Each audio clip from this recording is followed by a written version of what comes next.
Well, hello, my radio aficionados. We meet again on a trilogy of this Kolster K-21. Now, this is the power supply amplifier chassis.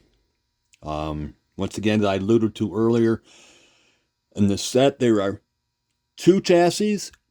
This being, of course, just that, the power supply and amplifier, and there's a separate chassis that sits front to this, which is I'll call the receiver chassis.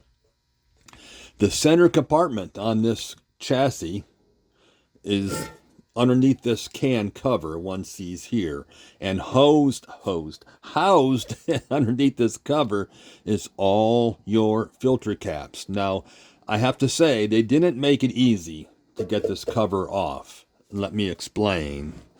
One must straighten these four metal tabs off here on top to start with. Remove four screws and nuts, two on this side and of course two on this side.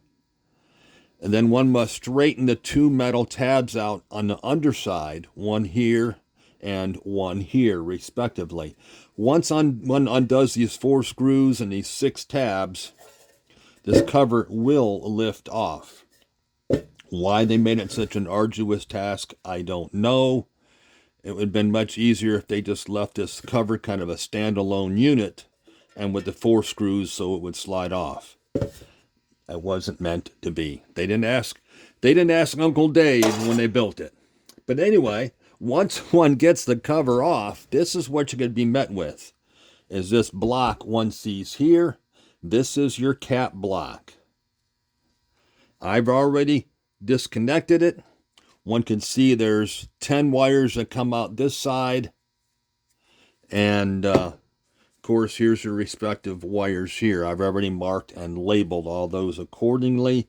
There's 6 capacitors and 10 wires that go into the center compartment. Here's your main 3 filter chokes.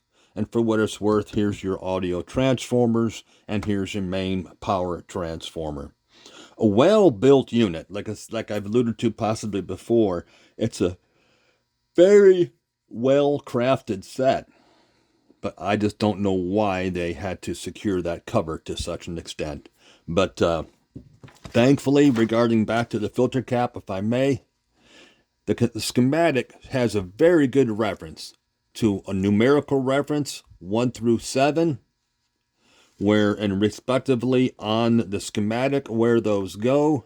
So it makes it quite elementary to just merely, check the numbers and come back to the respective locations. And I did, as I cut each wire, I went ahead and chased it through the chassis just to make sure the schematic was in fact correct. And I verified all termination points, and the schematic is correct. Now, I will be mounting these new capacitors on a perf board, a green perf board, and I'm going to be mounting that inside here in some way, shape, and form.